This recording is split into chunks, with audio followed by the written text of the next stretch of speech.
کیونکہ مجھے معلوم ہے کہ یہاں پہ اہل سنت بھائی بھی آ رہے ہیں اور میں ان کو بات پیش کر رہا ہوں اور لمحہ فکریہ دے رہا ہوں. کچھ برادران نے کہا کہ ہم آپ کے مدارس سے شیعہ ہو چکے ہیں. بہرحال میں پیش کر رہا ہوں, لمحہ فکریہ ہے. اگر میں غلط کہوں تو آپ مجھ سے دلیل مانگ لیجئے, میں ثابت کرنے کے لیے تیار ہوں. جو بات کہوں گا ذمہ داری سے کہوں گا. شیعہ سنی کتابوں میں لکھا, ابن قتیبہ دینوری نے الامامت و سیاسہ میں لکھا, صفحہ نمبر 37 جلد نمبر 1 کے اندر. سن رہے ہیں حضرات؟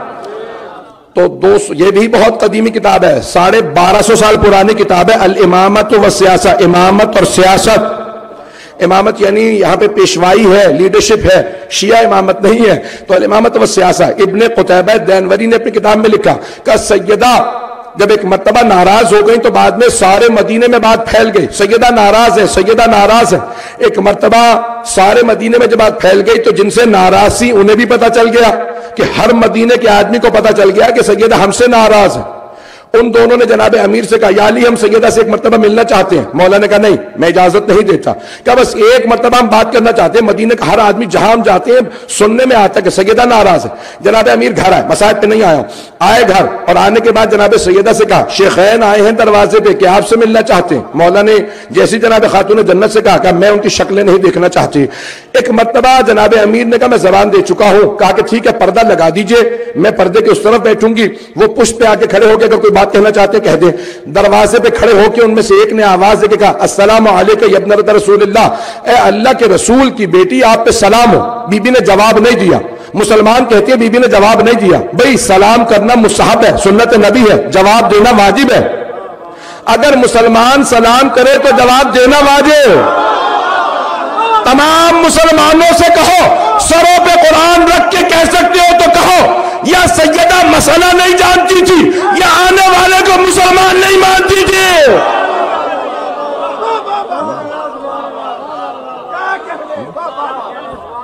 بات پہنچ رہی ہے؟ اگر ہے ہمت, اگر ہے کسی مسلمان میں ہمت تو قرآن سر پہ رکھ کے کہے کہ معاذ اللہ سیدہ کو مسئلہ نہیں آتا تھا. اور اگر کہے کہ نہیں مسئلہ جانتی تھی تو پھر بتاؤ اسے مسلمان مانتی تھی؟ جس نے آ کے سلام کیا سیدہ نے کہا نہیں میں تجھے جواب لائق نہیں سمجھتی. یہی جناب زینب کبریٰ نے دربار یزید میں کیا تھا. جب اس نے کلام شروع کیا بار بار کا کیا بات ہے, آپ کو آواز نہیں آ رہی, کیا بات ہے, میری سلام کا جواب کیا بات ہے, آپ جواب کیوں نہیں دیتی؟ بی بی نے کہا تجھے اس لائق نہیں سمجھتی کہ تجھ سے بات کروں؟ عزیزان گرامی جناب خاتون جنت نے بالکل بے عین ہی اسی انداز سے سلام کا جواب نہیں دیا. صرف ایک سوال کیا, کیا تم دونوں نے سنا ہے؟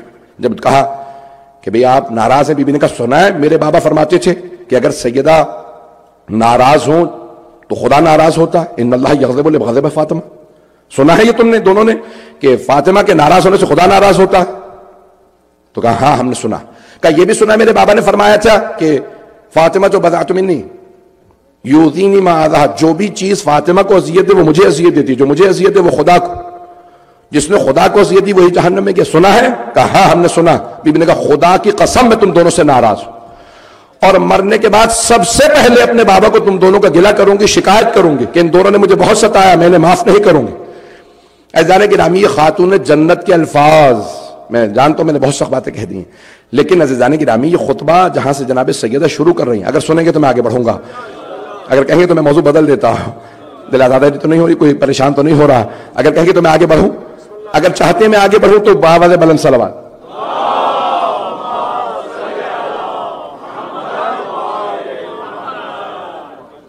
ہے مجمع ابھی تک میرے ساتھ؟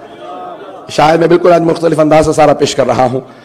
بعض اوقات جو ہے وہ تاریخ کو چھپانا بھی بعض اوقات ایک جرم ہو جاتا ہے کہ ہمارے بچوں کو معلوم ہی نہ ہو کہ ہوا کیا ہے کیا تاریخ میں, کہ تاریخ میں کیا کچھ ہوا ہے.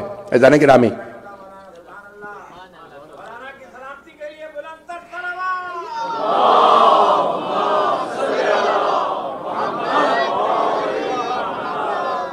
چلتے رہیں گے. عزیزان گرامی اس مقام پہ بہت سے علماء نے لکھا ہے اہل سنت کے کہ دونوں موجود تھے, کیونکہ تو پہلے نے فوراً رونا شروع کیا اور وہ وہاں سے باہر نکل گئے اور کہا کہ مجھے کچھ نہیں چاہیے. سیدہ ناراض ہو گئی. دوسرے نے جا کے کہا کہ لوگوں کو مت بتانا کہ کیا ہوا ہے, اور اس معاملے کو یہیں پہ دبا دو, اور عورتوں کی باتوں میں مت آنا, اور چھوڑ دو اس معاملے کو. کہا کہ نہیں میں یہ نہیں دیکھ سکتا کہ اب سیدہ جو ہے ناراض ہو رہی. کہا کہ چھوڑ دو اس معاملے کو. کہا ٹھیک ہے, بھی چیزوں کا کیا کریں گے؟ کہا ہمیں سب چیزوں کو اپنے پاس رکھنا ہے. پھر دوبارہ منصوبہ بندی ہونے لگی اور کیا کیا چھیننا ہے اور کس طرح سے معاملات کو آگے بڑھانا ہے. میں سخت جملے کہہ رہا ہوں میں جانتا ہوں، لیکن میں تاریخ پیش کرنے پہ مجبور ہوں. یہاں تک کہ وہی جو روتے ہوئے نکل گیا، ایک مرتبہ موت کے وقت مروج الذہب میں ہے، بڑے بڑے علماء نے لکھا کہ بار بار جب بیمار تھا تو بے ہوش ہوتا، ہوش میں آتا تو ایک ہی بات دہراتا، اے کاش میں نے 3 کام نہ کیے ہوتے. تو پوچھنے والوں نے پوچھا کہ کون سے، سنیں گے نا؟ میں جانتا ہوں میں آج سخت باتیں کہہ رہا ہوں لیکن سن لیجیے گا، چاہے بے شک نشر نہ کریں، مجھے وہ نہیں ہے. صرف میں اپنے بچوں کو بتانا چاہتا ہوں کہ ہماری تاریخ کیا ہے، کیوں ہمارا اتنا سخت موقف ہے. تو ایک مرتبہ کہا ہے کاش میں نے 3 کام نہ کیے ہوتے، مجھے صرف ایک کام کو پیش کرنا ہے. پوچھا کون سے 3 کام، کیوں رو رہے ہیں اس وقت؟ کہا میں جب بھی آنکھیں بند کرتا ہوں میرے سامنے جہنم آ جاتی ہے اور میں دیکھتا ہوں کہ فرشتے ہیں، وہ کہتے ہیں کہ جہنم تیرے انتظار میں ہے، تو نے اس پہ ظلم کیا جس کا ظلم خدا برداشت نہیں کرتا. کہا کاش میں نے 3 کام نہ کیے ہوتے. کہا کون سے 3 کام؟ کہا کاش میں فاطمہ کے دروازے پہ آگ نہ لے جاتا، میں در سیدہ پہ آگ لے کے نہ گیا ہوتا. اے کاش میں نے دروازے کو آگ نہ لگائی ہوتی، یہ آگ میرے لیے جہنم کی آگ کا سبب بن گئی ہے. کیوں؟ اب نظر آ رہا ہے سب کچھ. کئی ایسے گناہ ہوتے ہیں جس کے بعد توبہ کے دروازے بند ہو جاتے ہیں.